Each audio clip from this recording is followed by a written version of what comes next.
This is episode 2 of a 2-part series where our coaches talk to us about all 6 training zones, which is actually really cool and what is actually happening in our bodies when they are in zones 1, 2, 3, 4, 5, and 6. There's lots of them. Last week, we learned a lot about zones 1, 2, and 3, and today we're going to circle back to hear about zones 3, 4, and 5.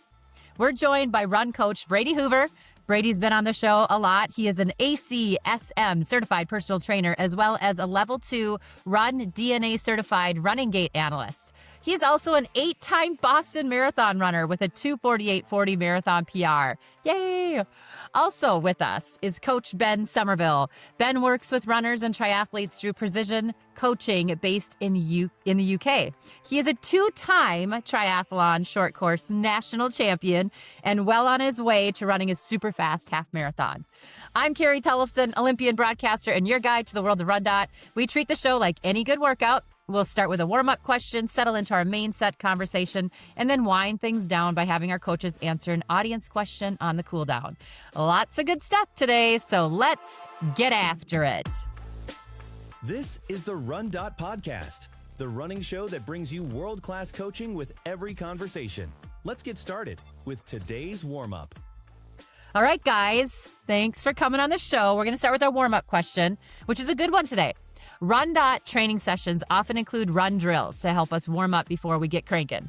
I want to know what run drill is your least favorite to do. So not your favorite, but the one you don't like to do. Ben, do you want to start? Yeah, I'll start. And I think the wrong answer to say, first of all, is any drills are my least favorite. But I, of course, do my drills and I do enjoy most of them. But the ones I don't enjoy, actively dislike and avoid them are the A skips and the B skips. The timing of those, I just can't get right. And I kind of just look like I'm hopping around like Tigger, who's had far too many caffeine gels in the morning. So not my favorite. Hilarious. Well, and have you seen how some of the East African athletes, it's now trickled over, but they do it as like a dance. It's like a choreography. It's so cool. So I've tried Ben, that you once might need to with a go group. over. Well, get on over there and have them teach you how to do it. I'm off. So I'm going to Kenya. See you later, everybody. Yes, exactly. All right, Brady, how about you? It's funny that you mentioned the A skips and B skips because I've seen those videos and I think I look like them because I have the coordination down. I probably look nothing like them, but I do like that drill. For me, I mean, I like running drills. I don't know why I do. They just warm me up, especially this time of year when I'm doing them in my garage before I head out in the snowy cold conditions. But I would have to say calf busters. Calf busters. I don't know why. There's other things like bounds and strides that I like that work the calves, but calf busters is one that, well, I don't like to bust out. I love it. I love it. I think that for me, I like to do high knees, but you know your heart rate's going to spike and you know that you're going to kind of get out of breath and it hurts. It's like kind of going up stairs. When you go upstairs, you always get out of breath. Like no matter how fit you are, everybody loses their breath on stairs, especially if you do them fast. And that's how high knees are. You know they're good for you. They get you ready to go. But I definitely like, oh, this is going to be hard. So, okay, good. Well, audience, we want to hear from you. We'll ask the question on all of our RunDot social media accounts. We're curious to hear what's your least favorite drill to do before training. Find us on socials and let us know. Let's go. All right, here we go. Main set, Ben and Brady. We're pumped to have you on the show this week to talk about fast running zones. Now, last week on the show, we heard about zones 1, 2, and 3. And so before we speed things up for 4, 5, and 6, I want you to tell us a little bit about what you like in those zones 1, 2, and 3. Brady, do you want to start this time? Sure, I'd love to. Yeah, great episode. Yeah, zone 1, I say that's like super light recovery. Sometimes it's walking, especially when we get further along and we talk about zone 5 and what's going on there. If I do a zone 5 interval, I'm recovering in zone 1, which means I am walking for at least a minute before tackling it. Zone 2 should feel easy, conversational pace, something that you could do if trained for it pretty much all day. Zone 3, I say that's more that I say it's comfortably uncomfortable. We can hold it for a very long time, like a marathon. That's usually where we're running. it's comfortably uncomfortable until it's not, which comes in later in the marathon. And I always say, the pace hasn't changed. Why does this feel so much harder, Right. after 2 hours than it did in the first 30 minutes? Like, what's going on? We haven't changed our pace. Yeah, for sure. I kind of love zone 3, that short answer pace. Like, you still can go out there and have fun. You're working hard, but I think that's my favorite zone. I think I'm in that zone way too much. Way too much. Okay, how about you, Ben? What do you like about 1, 2, and 3? Oh, the one thing that I personally like, I'm a bit of a zone 3 fan as well. That kind of like zone Mhm. 3, bottom of zone 4, and we'll talk about that in a minute. That kind of like half marathon sweet spot where it is like Yeah. uncomfortably, comfortably uncomfortable for a Yeah. significant majority of the time. But the thing I always say to my athletes first and foremost about any of the 1, 2, or 3, the zones there, is just to respect them. They're there for a reason. And just don't be embarrassed if your zone 1 or zone 2 has to be a walk, whether that's for some Mhm. portion of an entire zone 2 run, or whether it's in zone 2 recovery intervals when you're doing a slightly faster interval run. Like, just don't be embarrassed, don't be ashamed to just walk those intervals. If zone 2 is meant to be easy, respect that. It's nothing to be sort of embarrassed or ashamed about. They're there for a reason. And For a sure. zone 2 run can be really fun, particularly if you're out and about exploring. I quite Yeah. like a zone 2 run to explore. Yeah, I love those as well. I just have a hard time, especially when I'm by myself, just getting out there and doing a short run. I sometimes forget that I have to have recovery days in between as well, even though I'm not doing anything really hard right now. Before we get into talking more specifics about those zones, I kind of just want to do some, general chat a little bit about what it is like for you as coaches to help your athletes find these different zones. Like, how do you guys do that? I know RunDot has its own way, but too, when you guys are coaching your athletes one on one, you use RunDot, but also you have your own technique. So tell me a little bit about how you help your athletes nail their faster paces. Brady, do you want to go? It's hard to say Brady and Ben. It's like, We got how would I combine these two names? Braben. we got B1 and B2, or thing one Yeah, and thing two. yeah. Brady, you go.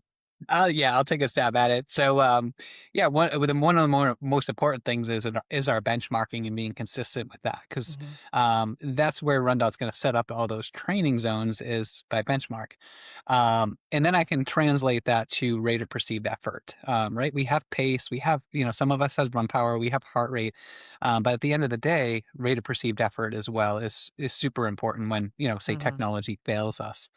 Um, I know we're talking about zones 4, 5, and 6. Do you want me to start there? Well, no, I was just kind of wondering how you guys do that. Like, even Ben, you could maybe answer this for me. Like, does each athlete have their own zone or their own numbers? Like, how do you guys figure that out? Because I know for me, I'm a lot different than, even my daughter who has my genetics. So, like, how do you guys figure this all out? Well, first and foremost, I always rely on that initial benchmarking, as Brady's just said. That Yep. is just a really objective numerical way to very clearly understand exactly what your capacity is and how that kind of proportionally distributes across those different training efforts. And then for Hmm. me, I very much enjoy, particularly for the slower zones, to really help athletes tune into that RPE and to listen to things like their breathing rate, like their heart rate, quite literally listening and feeling it rather than looking at a watch. Okay. Because, some days your rate of perceived exertion can be quite different to what your output actually is. So having athletes become attuned and aware of these things is just a really great way to mix up the training, give it a new focus, particularly if people are plateauing or if they're beginners, to kind of take the pressure and the stress away of going, oh, the numbers don't look quite right. I just go, oh, hang Hmm. on, take a step back. Are your breathing under control? Can you have a conversation? You're in zone 2. Is your breathing starting to become quite labored, quite fast, quite chest heavy? Can you no longer hold a conversation? You may be moving to zone 3, zone 4. And over time, they kind of build like a mind, muscle, heart, and lung sort of memory connection where Hmm. myself and my athletes go, right, without looking at my watch, I know exactly what I'm doing and I can sort of pace myself accordingly. I have most of my athletes, including myself, whether we've got the watch on or not, for particularly the longer, slower runs, to put the screen onto just the clock face or to just hide the watch and don't look Oh. at it and then wait till the end of the run and go, right, was that actually what we were looking for? And Huh. 50, 60% of the time, we've probably not done it. But that kind of 40-50% of the time where we actually do it correctly is really rewarding and serves us better on race day, where I've had examples of, or race day scenarios where my watch has failed and I've had to Yeah. run to feel. And so very general principles can apply to everybody effectively across the zones, but I do find it easier on those sort of slower zones to really tune in because people are less distracted by, oh my goodness, I'm running really fast. I can't think about anything other than running fast. And so Yeah. it's easier to practice when you're running easy, and then the principles apply as you get faster. It's so funny that you say that because my very first marathon was 4 months after I had my second baby. And so it was kind of crucial for me to have my watch and to make sure I didn't go out at like this pace that I was used to as a professional athlete. Like, my legs still knew how to do that, but my lungs and my body at that moment were nothing near that kind of fitness. And I got to the start line of the Twin Cities Marathon and my watch was dead. I thought I had plugged it in, but I must have just missed it, and it died there. Like I got my warm up in, I had it all ready, and then it was dead. So, I mean, it is so true that you definitely like we love all this technology, but you really have to listen to your body when you're training and you have to get like used to these zones even when you don't have the markers. There's something that RunDot has called the training stress profile. Brady, can you tell us a little bit about that and before we even get into now the zones, but like what does that do for us as athletes and also what kind of information does that give you guys as coaches? Yeah, so the training stress profile, oh geez, we could spend a whole episode on this. But I love it. Maybe we should. Yeah, we can geek out on this and go deep. But I'll keep it high level. I'll keep it high level for Okay. today.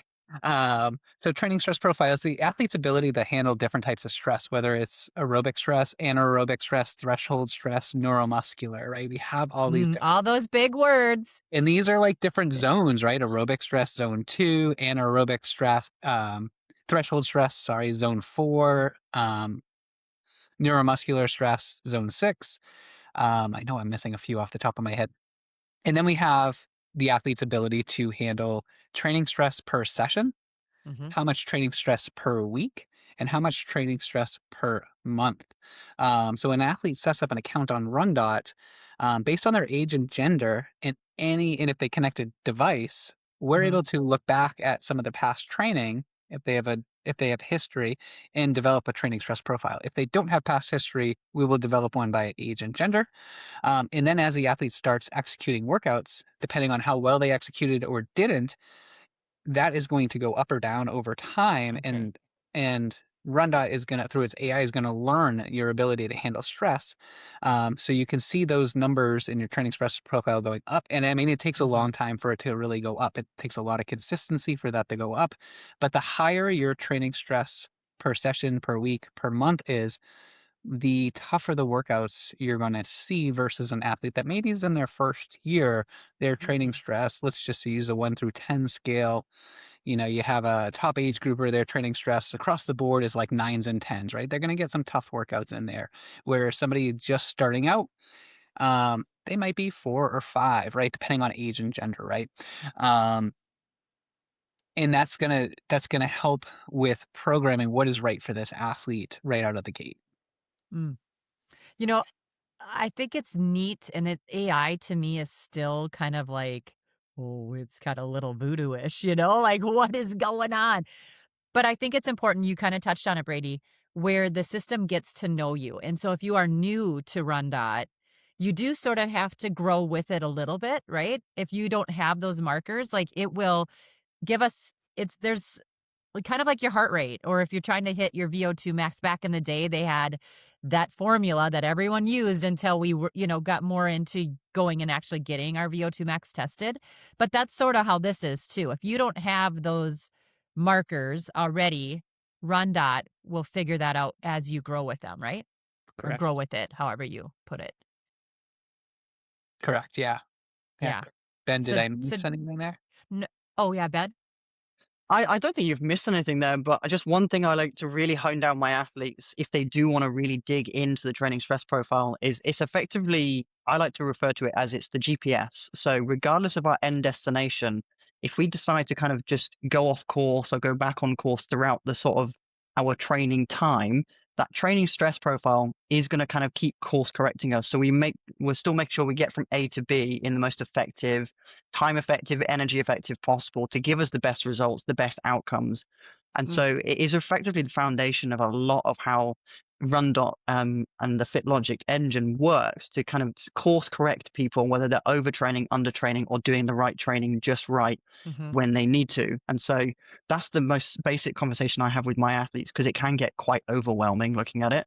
So if there are any RunDot athletes who are new to looking at the training stress profile, if you are new, give it some time, give it some Mm-hmm. consistency, give it some good understanding about who you are. It's like having a coach in your back pocket, effectively. It's going to respond, it's going to course correct. It's that ultimate GPS to make sure you get to race day, Mm-hmm. not overtrained, not undertrained, just correctly trained. Okay, let's talk about zone 4. All right, we're gonna start with you, Brady. What the heck's going on with zone 4 before we get to 5 and 6? Yeah, so zone 4, we call this threshold because it's the point in time or the pace or the effort at what point that your body is producing lactic acid as quickly as the body can clear it. The longer we stay in that, the longer we stay in zone 4, the more it starts to hurt, right? Think about you're in zone 4 for 10 minutes. It's hard, but it's not so bad, right? Because we're able to clear it. Get up past like 30 minutes and start approaching 40 minutes. It gets a lot tougher. Like, the RPA may start at like a 7 out of 10. You get 40 minutes in, it's like, that's a 9 out of 10. If you can hold that for theoretically an hour, we say that's our 1 hour pace. It's Yeah. like a 10 out of 10 by the time we finish, but what starts happening is we're just not able to clear lactic acid. That's why we start to fatigue, feel the muscle burn, why that RP starts to go out. So that's, in general, what's happening at that zone. But zone 4, like, I think of threshold as, we were talking about zone 3 at the top of it. You're getting kind of like short answer where you're breathing pretty heavy, but you can't just like tell your whole life story in that Yeah, zone. Like you might be like, tell a sentence and then got to take a breath and whatever. But exactly. zone 4, the bottom of zone 4 to the top of zone 4 can kind of, you're really not able to talk too much. Like you're still able to talk, but like what is it? What should you feel like in zone 4? Should you feel like you can go for 10 miles at that pace? Great question. You should feel like you can go for roughly, depending on fitness and training, at least 40 minutes at that pace. Okay. A more well-trained, I shouldn't say well-trained, more of a half marathoner or marathoner, if that's their sweet spot, they should Mm. be close to an hour. If it's 5K, Okay. 10K, about 40 minutes. When you start out at that, yeah, it's exactly what you said. I can speak in maybe a short sentence and then Mhm. a response, and it's like, okay, I got to respond to this Yeah. person's question that I'm talking to here, but I need a couple of deep breaths, and then I can respond. So it's definitely a Yeah. delayed response when you're trying to talk. That's Mhm. about the effort there. I say it starts out at a RPE if we're on 1 to 10 scale. It's about a 7 out of 10 as you start. Yeah. Yeah. I feel like that's a zone too where it's kind of like a cranky zone. You're like it's or a toothache, you're like I can be here, but coach, I don't want to like really have to tell you how I'm feeling. Like by the end of the workout, whether it's a 20-minute threshold, 40, you're kind of like annoyed, but still having fun. Like it's weird, right? Well, all of us runners are kind of like that. We're like, why do we do this to ourselves at times? And that's sort of this zone is why do we do that by the end of it? We're like ready to be done. Yeah. Ben, tell us a little bit about when you find zone 4 in your training cycle. Like when do we see the most of zone 4? Yes, so certainly from a run-up point of view, you'll see more zone 4 training during your development phase. So when you Okay. are much further out from a race than you would, arguably more than 12, 16 weeks before a big A race. And the reason we do this is because you get great sort of bang for your buck, effectively. It's a highly productive training zone. It does require significant recovery because it can be quite fatiguing. It takes a lot of mental and physical kind of focus and intention to complete it well. You can't just run with poor form if you want to be able to maintain zone 4 for any amount of time. And so Mm-hmm. in that development phase, you are going to see progressively harder and harder running sessions, interval sessions, where the zone 4 utilization will be different. So it may be fewer longer zone 4 intervals. It may be a progression where it's Mhm. zone 4 intervals that get progressively longer or progressively shorter, like a progression or kind of a regression type of run. Or, your classic kind of fartleks, which is a short period of zone 4 and then a continuous jog recovery at a lower intensity. So there's going to be all kinds of variety across your not TriDot, your RunDot workouts and your TriDot Mhm. workouts. If you're using Sure. TriDot and you're also listening to this Crossover. podcast, you're more than welcome. And so zone 4 for me is really one of those productive training zones. But as I said, it can be quite fatiguing. Not as Yeah. fatiguing as zone 5 and zone 6. They're hard for a different reason. And so the Right. balance of those zones will be different. But your most productive training time, particularly for the shorter distance runners, anywhere up to kind of 10K half marathon, will be those zone 3s and particularly those zone 4s. You're going to get a lot of benefit from those training sessions, raising that ceiling of your performance without necessarily running for extra time, either easy or running too much too hard. It's all about that balance. We don't want to overtrain or undertrain or do too much volume, not enough. And so zone 4 kind of really fits into that development cycle. As you hit your race preparation, zone 4 still exists, but just in lesser and lesser amounts. Mm-hmm. Brady, I think this is well, at least for me, the athlete that I am, sometimes it's hard to stay in zone 4 because you still have to work. And sometimes when you start to work, you go above zone 4 or you start to get tired, so you fall out of zone 4. So how do you it's kind of a hard thing to grasp, but how do you help your athletes stay right there? Because you don't want to go too hard and then you don't want to not hit that zone. So it's a tricky one. It is. It's so yeah, zones I say zones 4 and above are ones where you can't really when you're in them, you can't let your mind wander. You got to be Mhm. on To be like focused. it's not the time that you're going to solve the world's problems. If I'm running in Yeah. zone 2, I got my notebook. It's like I'm pausing every 10 minutes because I get an idea and I'm like, I just solved the world's problems here. Going Zone on Shark Tank. Yep. Zone 4 is oh my gosh, I gotta be focused. I gotta be looking at my watch. I gotta Yes. listen to like how do I feel? Where's my heart rate? Where is my breathing? Mhm. How does this feel? The longer we stay in that zone, the more I have to kind of check my watch, right?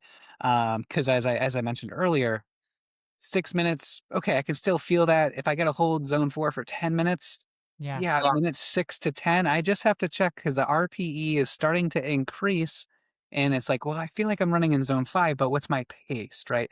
Right. Couple of ways we can analyze that. We have pace. We have grade adjusted pace if you're running on like hillier terrain. We also have heart rate, which we're getting from those benchmark tests. So we know roughly where the heart rate is going to be.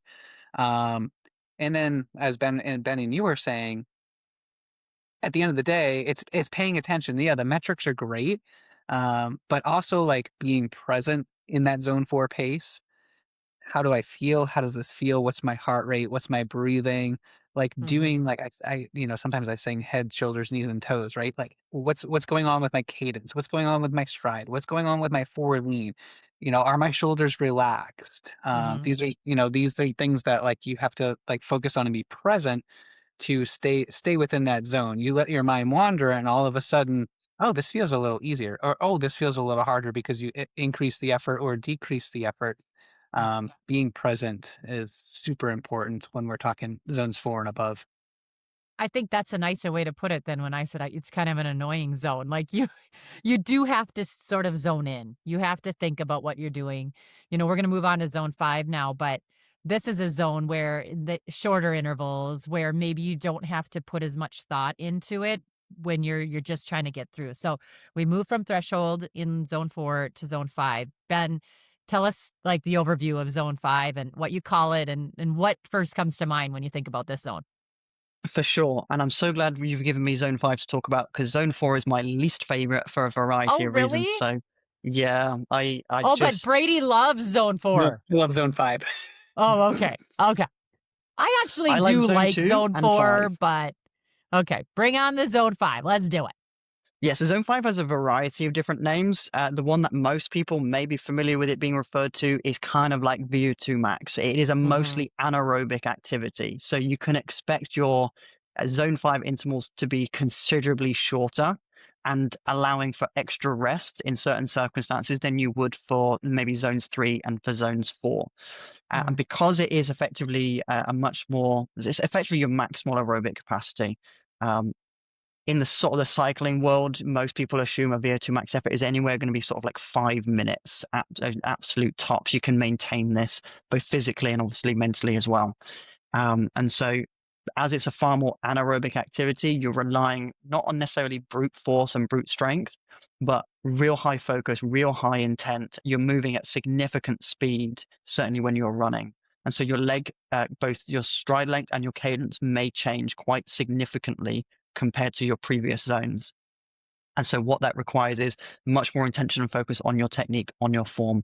So if you find that your legs are starting to get a little bit out of control, you've got to keep those arms up at the same time. If there's a decoupling between your arm movement and your sort of your cadence of your legs, you're going to find it very difficult, regardless of how fit your heart and your lungs are, to sustain a zone 5 or even a zone 2 pace, because it does become so critically down to your form and your technique.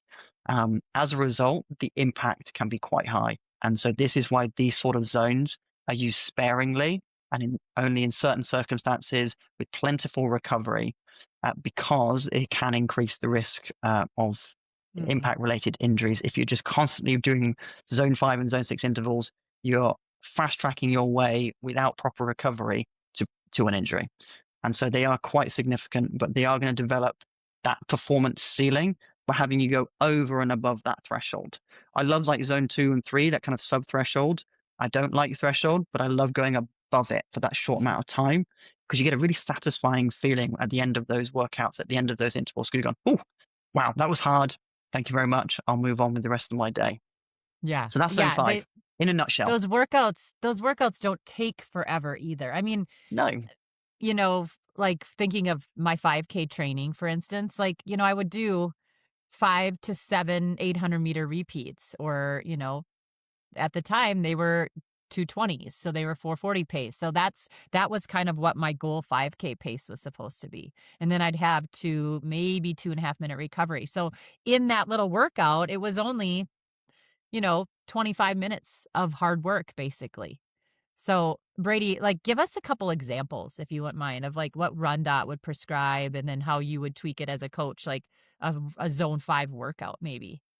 Yeah, so your typical zone 5. I say this is like, these are to kind of explain it in layman's terms. I say this is zone 5 is about building a bigger gas tank, right? A bigger gas tank. We're not getting more efficient yet, or I should say we're not getting more miles per gallon or kilometers per gallon. It's we're increasing that gas tank size, our capacity. That's why some people call it VO2 max, aerobic capacity. What you typically see in RunDot is 4-minute or 5-minute intervals. So it's going to be, at 5K pace or slightly faster than 5K pace. Back in my old days, I remember Yasso 800. So the time you to complete 800, which, Carrie, you probably did a ton of these. If it takes 2.5 minutes to complete an 800, well, that's your recovery.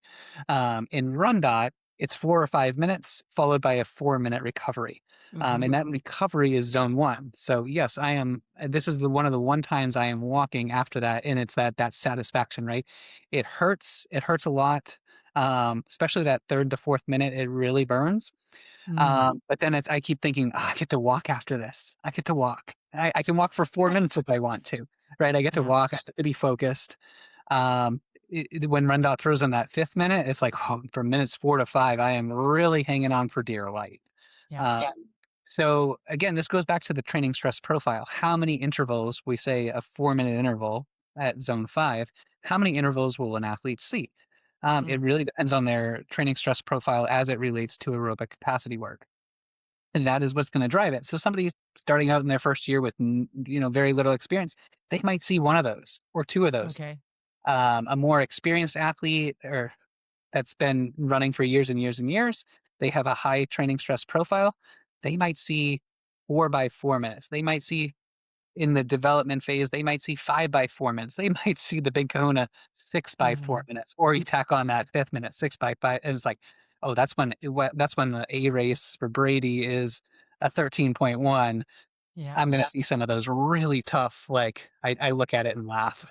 And I say, well, I could be these intervals. I'm definitely walking, and for my first one, I'm starting at the low end of my zone 5. I'll do that first one, and then that will evaluate how do I do that second one, that third one, and so on and so forth. Mm. Do you ever, and I think Brady, you and I have talked about this, I think on one of our other podcasts, but do you guys ever say, and with RunDot, I want you, say someone is going to try to run an 18-minute 5K. Do you ever say, okay, we're going to do zone 5, but instead of saying zone 5, say, well, I want you to run 4 by 4 minutes at 5:50 pace? Or do you not talk like that? Because I think some athletes really like to know numbers instead of just zones. So how do you tweak that? Because I know, with RunDot, it's a little different. But when you have coaches, one-on-one coaching plus RunDot, like you guys do with athletes, how do Mhm. you all talk like that? What's the language like? Yeah, so I'll say zone 5, but every Mm-hmm. time they pull up their workout on their phone and they look what's today's workout, they click on that zone 5, boop, it's gonna tell us exactly that target pace, but it's gonna Yep. show us the low end of that range and the high end of that range. So where my fitness is at today, it's like, oh, I'm holding 540s is my target pace when I say zone 5. If I see Okay. 6 by 5 minutes, well, the lower end is like 555. So I'm gonna start somewhere between 550 and 555 that first interval. That's going to determine how do I want to tackle that next one. Maybe I want to go more towards target pace. And on that Yeah. last one, if I'm feeling really good, okay, it's a 525 pace. That's where I'm going to go. So there's definitely a range, and this comes from the benchmarking, and Mm-hmm. being consistent about doing those fitness tests when they do pop up on your schedule. And I know some athletes have a harder time with that than others, but it's super, super important because if you make improvements and you skip that test that comes up, say, in 4 weeks, and you're like, I'll just wait Mm-hmm. until it's 8 weeks. Well, for the next 4 week block, if you're in a development phase, when you're training in zone 5, you could have actually had adaptations occur, and now you're actually Right. training in zone 4. So you're not getting the right time at intensity to stress the body enough to make those Mm-hmm. adaptations that are going to change and build that bigger gas tank. Everybody gets nervous for those hard efforts. I mean, you're not alone. And I think sometimes it's just those first couple minutes of doing them. And then you're like, okay, oh my gosh, I can really tell I've been doing all these great workouts. Ben, Really do you have surprised. anything else you want to talk about in zone 5? I mean, I think it's really important for zones 4, 5, and 6. It's a really dynamic process whether you're just working on your own using RunDot, whether you're just running for running's sake, or you're working with a one-on-one coach. It is a dynamic Mm-hmm. process. Looking at that range and making a smart, informed decision every time. Because what a lot of people fail to understand is that the fifth minute of a 5 minute VO, like zone 5 interval, is exponentially more difficult than the first minute. And so you have to prepare for that. In the Mm-hmm. same way that the 60th minute of a zone 2 run is exponentially more difficult than the first minute of your zone 2 run, because you have that accumulation of fatigue. You have that impact. You've got the sort of the heaviness in your legs, the labored lungs, and that heart rate has decoupled away from your output as time's gone on. And so those ranges are there for a reason. And so I generally go to myself and to my athletes, that first interval, start at the bottom and move through. And then Mm-hmm. as that freshness kicks in, or that comfort kicks in, that familiarity with the effort, and you get accustomed to quite literally suffering for 5 minutes, that's when you can start move to the middle of the range, move to the top of the range. And then, as Brady said, if you've got one more interval left and it's 5 minutes, anyone can do anything for 5 minutes, go nuts. Pretty much Mm-hmm. give yourself permission to go nuts. And even if you Have fun. fail at the 3.5 or 4 minutes, you gave it a go. I Yeah. would rather have someone find that opportunity to fail than to constantly hold themselves back. Mm-hmm. There's some instances where you want to feel like you've finished the session with enough gas to do another 1 or 2 intervals. But when you've got only 4 or 5 VO2 max, zone 5 intervals, however you want to call them, make the most of every single one and give yourself permission to fail. And this Mm. is where your freshness really comes in. If you're not physically or mentally fresh, you'll find these exponentially harder again. So it's a Yeah. dynamic process. It becomes even more into play when we look at zone 6, which we can talk about in a minute. Yeah. Yeah. I think, thinking back to all those workouts, um, it was always my coaches would actually get quite ticked if I would go too fast in the first one, because then I just set myself up for, I don't like the word failure, but just making it a really, really hard day and probably entering zone 6 when I shouldn't have been, or not being able to hit those zone 5s.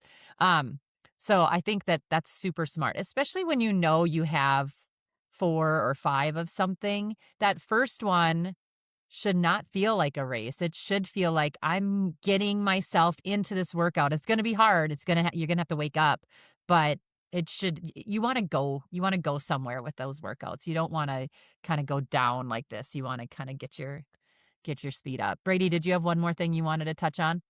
Yeah, a couple of things. There's um, Ben was talking about the training stress of like 4 minutes versus 5 minutes. It's funny in Mhm. RunDot, you might see, let's just say 5 by 4 minutes at zone 5. That's 20 minutes in total, right? Yep. And I'm like, okay, that's going to be a hard workout. But then in the flipped coin, you might see, oh, I only have 4 intervals, but they're 5 minutes apiece. That workout is actually harder, even though the time spent in zone 5 because of that fourth to fifth minute is exponentially higher. Where training stress, like the first 2 minutes of a zone 5 Yeah. interval, it's kind of linear. It just builds a little bit. You go from minutes 2 to 3, it starts to take a corn, and you go from 4 to 5 minutes, and it's like it's straight up and down on the intensity scale. Yep. Yep. Um, but I look at that and I see when my athletes get the 5 minute intervals, it's like, okay, start out slow on the first one, like focus. You need to be really present for this. That fifth minute it's gonna hurt, but it's gonna prepare you better for that 5K, 10K that you have coming up just around the corner. Yep. Yep. It's so true. We got to learn. We got to get used to the world of hurt. But it is so fun when you can kind of handle it and then also look back at your old workouts and see the progress that you're having. All right, Ben, let's move to zone 6. Why is it called zone 6? And it is kind of scary, like thinking about, okay, this is the highest zone you could go to. This is the fun one, realistically. I said Zone 5 was fun, but Zone 6 is also just as fun because it's over before you know it. You Yeah. get a really good, satisfying kind of intensity and workout feeling. Yes, you have to be careful because of the impact, because of the speed that you're moving, and therefore the impact going through all your joints and your feet in particular. And so Zone 6 has, again, lots of different names, but it is effectively a neuromuscular activity. This is an all-out sprint, realistically. This is Mm. your opportunity to be like Usain Bolt or whoever your sprinting idol is. I can't, quite shamefully, I can't think of a British sprinter right now, so I'm just going to use Usain Bolt as a good example because Daryl everybody Nita? knows who he is. That's a good one. Thank you. There we go. I'm letting British athletics down. I'm sorry. I will do better next time. She's And so awesome. you don't get a lot of opportunity to kind of really think about this one other than you've got to really think about your form. And so it Mm. is just anywhere upwards of about 20, 30 seconds of an all-out sprint.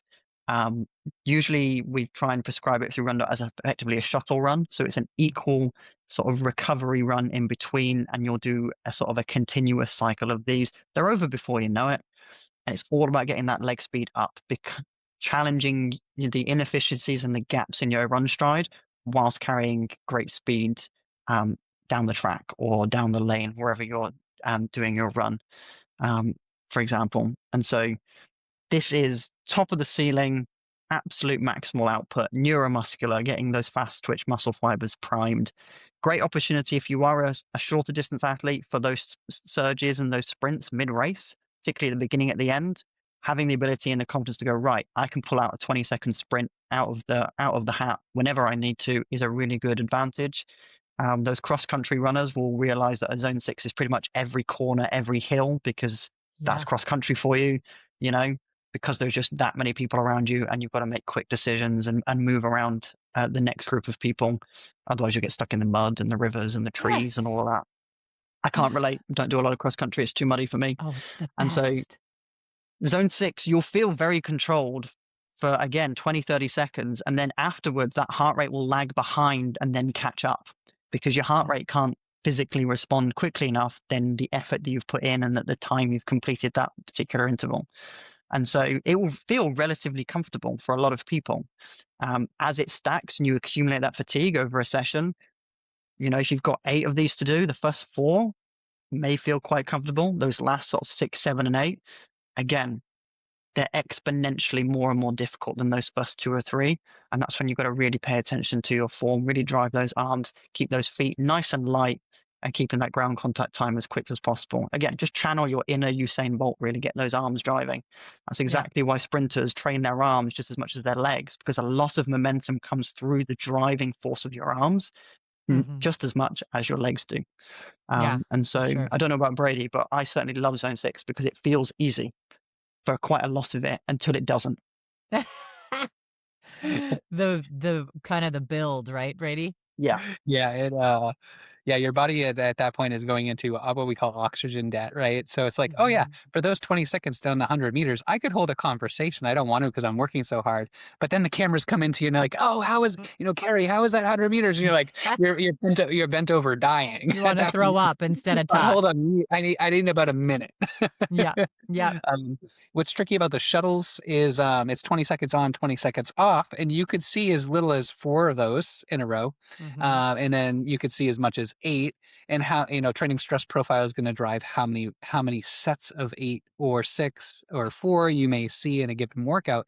Also, what's happening is it's a 20-second recovery, so you're accumulating lactic acid, but you need about 40 seconds to fully clear it. So we're accumulating more lactic acid throughout those intervals. That's why those like 6, 7, and 8 really feel really tough because you're also got a lot of pooling of the lactic acid in there too.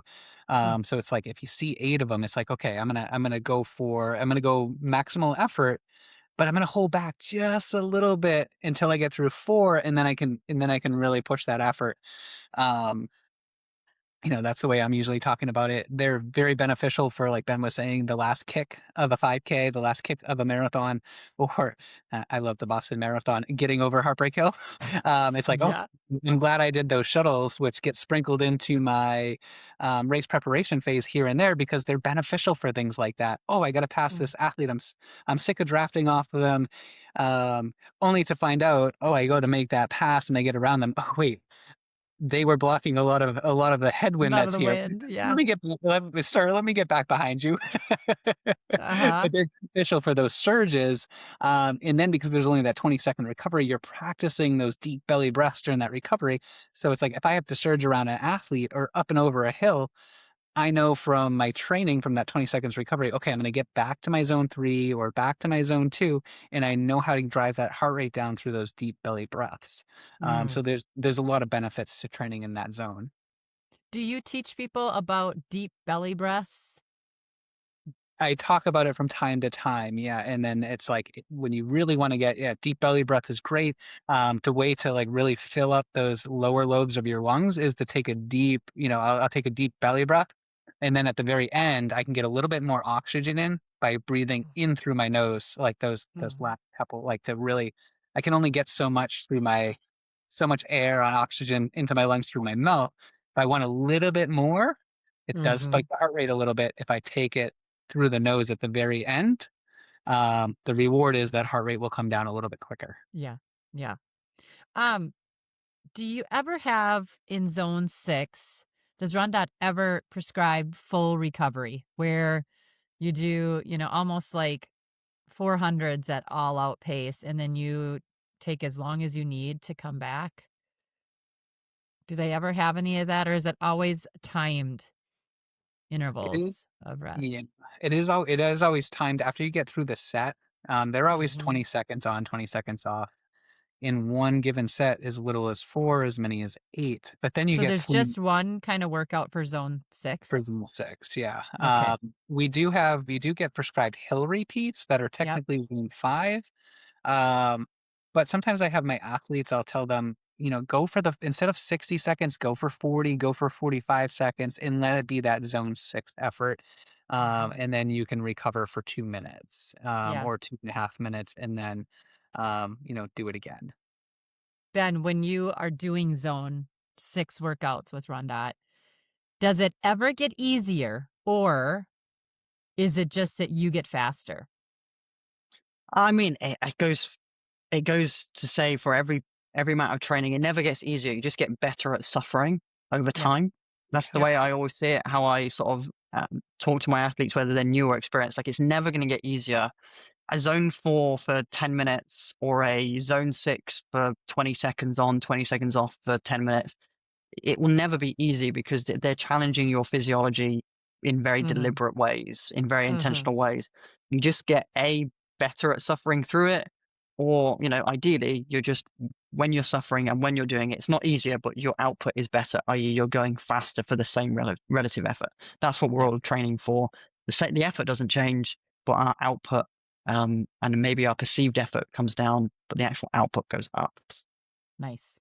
Zone 6, though, those workouts, you do have to make sure you pay attention to your hammies and to your calves and to all those areas that if we aren't properly warmed up, if we're not rested before we go into those workouts, those are the ones that they get mad pretty easy. So we want to make sure that we're doing the cool down properly, doing foam rolling and some light stretching and things like that after the workouts to make sure that we can come back, do our recovery runs, and get back to the next workout that RunDot or your coach provides. Nutrition. Let's move on from zone 6. I want to talk about nutrition and kind of like how you fuel through these workouts throughout the zones. Brady, do you want to start a little bit? Because it's a little different. Like some of them you might need some fueling and some it might just be what you've had before it, or even, to be honest, like the night before or the morning before an afternoon workout, those kind of things. So touch a little bit on fueling for these workouts. Yeah, so fueling for zones 4, 5, and 6, I take those a little differently than, a zone 2 or a zone 2 with some zone 3 in there. Zone 2, I can get away with doing it fasted. And some people will say, oh, you can do that's like if you do it if you're a morning exerciser, that might be a workout you can get away with doing fasted. But then Stacy Sims has done some phenomenal research. So when we're talking about the female athlete, I say you need to eat before every workout. I'm going by Stacy Sims. She's a phenomenal researcher, and she's like cutting edge. So I'm leaning on her for how I advise my women runners versus my men runners. My men runners like I don't like to eat breakfast in the morning. Okay, go. If it's zone 2, go out and run. If it's zone 4, 5, or 6. Yeah, you're gonna want some carbohydrates in there. It may be as little as a gel. You want to get something in there. And then thinking about like the night before, like you were saying, I always say if you don't plan ahead, you're kind of planning to fail. It's like, okay, what is tomorrow's workout? Let me pull up RunDot. Okay, I'm getting some zone 5 intervals. I'm gonna want a little bit more carbohydrates tonight at dinner. I work out in the morning. If you work out in the afternoon, maybe you're going to have a little bit more carbohydrates at breakfast or at lunch. And say you have lunch at 1 o'clock, but you're working out at 5 o'clock after you get out of work, you're probably going to want like a snack about an hour before. So being intentional, looking ahead, planning ahead to give yourself the best success. It's zone 5, zone 6, very tough to do on an empty stomach. Been there, done that. Perceived effort goes up. Execution is a little bit harder. It's doable. It just doesn't feel great. And there's a little bit more muscle trauma that's going to happen too. But on the flip side, also, you have to time out that eating with zone 5 and 6 because you can toss your cookies pretty easy. Yeah. If you want to have those, what was it? What's picking up in popularity? It's is it the gummy nerds, the nerd clusters? Oh yes, nerd clusters. I hear about this all the time. Athletes are using it for fueling, or it's like if you want that. I think it was on one of your podcasts. It is. It was on See Tally Run. We had the nutritionists on there, dietitians on there. Yeah. I hear about that all the time. That was a phenomenal episode. And I don't even like them. The texture to me is like, is it supposed to be the hard nerds that we used to eat or the gummy, whatever? I don't know if I like it. I don't know. I'll do Swedish Fish from time to time or Skittles, but it's I don't know. I mean, it's fun. It brings out the kid in us, I guess. So yeah, as I tell my kids, like, can I have this lollipop? Yeah, you can on the way to swim team or on the way home. Like when it's more beneficial than you're sitting on the couch watching TV. Right. I really don't want you to have that lollipop now because it's just gonna, you're just gonna clear it. Time it around, it still have that lollipop, still have those games, but have it around, where you don't feel as guilty about it because you're gonna use it as energy. Yep. The dietitians told us to have fun with food. And, if having your bag of gummy clusters at lunch so you can, go do your zone 5 workout at 3, like, by all means, do it. YOLO, people, is what the young kids say.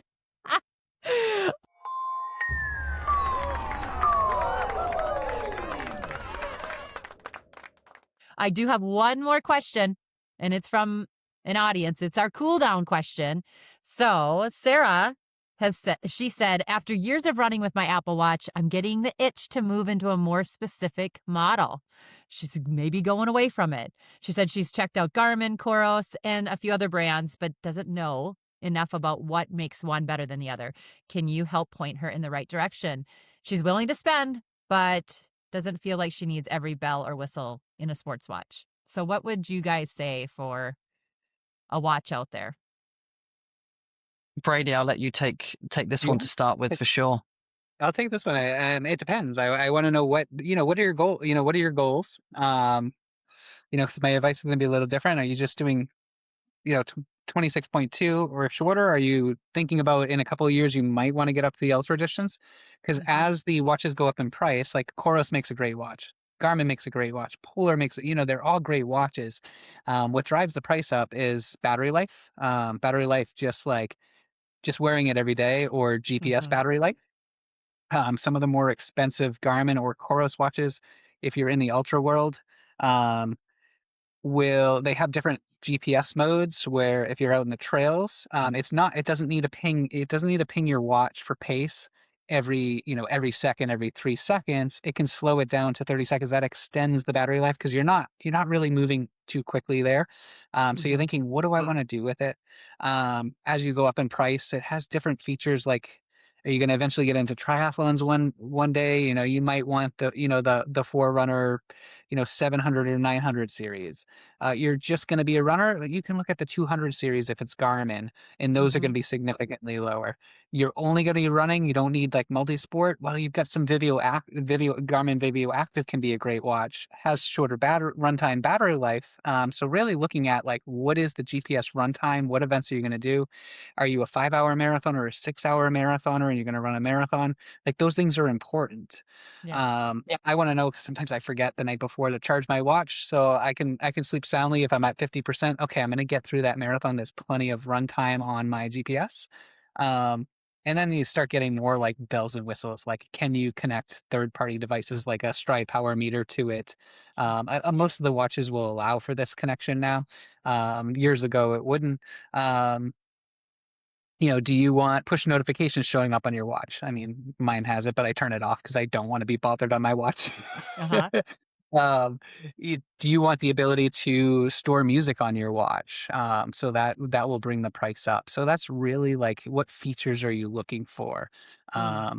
Just running some of the bare bones Coros watches and Garmin watches are a great investment. Oftentimes you can find good deals like used in Facebook Marketplace and stuff as somebody's upgrading to the next thing. You can usually get a $600 watch for 50% off that was used, or even less than that if it's a couple years old. Yeah. Interesting. Okay. So, Ben, do you have any other tips on that? I What do you think Brady's use? covered. Well, I use a Garmin at the moment, but I'm in the process of probably upgrading to a Coros. I just generally find you get better value for money out of a Coros, regardless of the feature level you want. Garmin are great, but I feel like there's far too many options and it gets confusing, and that price bracket difference can be unnecessarily large without a real kind of understanding of why. No hate on Garmin here. I have no personal affiliation with any brand here, nor do we realistically do either. But yeah, so as Brady said, look at what features you need, and then if you find that there's a couple of different brands that do the same sort of features for a similar sort of price, then your real differentiator will be that kind of added value. Do they have nicer colors? Do they give you the ability to, change the strap to a different fabric, or, this, that, and the other? Do they have other perks from being a customer from that company? Do they have other affiliations with other brands? You look at all the little extras that I put my marketing hat on and go, if I was that brand, how I would be trying to incentivize customers to purchase my watch and not X, Y, and Z competitors. And so for you, Sarah, you're clearly willing to spend, which is great. So just find the features, and then if you get a kind of a plateau across brands, just find the little niceties, really, the aesthetic things. Does one have a better color or better customization than the other? And then just have fun with it. The other differentiator, if you're going from an Apple Watch, is you may be used to wearing the Apple Watch much more closer to 24/7 than you would just a running watch for running alone. So you have to consider whether or not you want to wear that watch as a watch also for the rest of your day and not just for running. I don't subscribe to the wearing my running watch all day. I have a running watch for running and I have a Whoop for all day. And so you have to make that consideration and differentiator as you're looking across brands as well. But it sounds like you're in a great position because you are willing to spend, which is great. And I'm not going to try and say buy an £1,000 Garmin. Look at Coros first. My personal opinion, get great value for money. Thanks for listening to the RunDot podcast. Help us out by leaving a rating and review on your listening platform of choice. For more opportunities to learn from our coaches, check out our YouTube channel and follow RunDot Training on social. Ready to train with us? Head to rundot.com and get started for free. Until next time, happy training.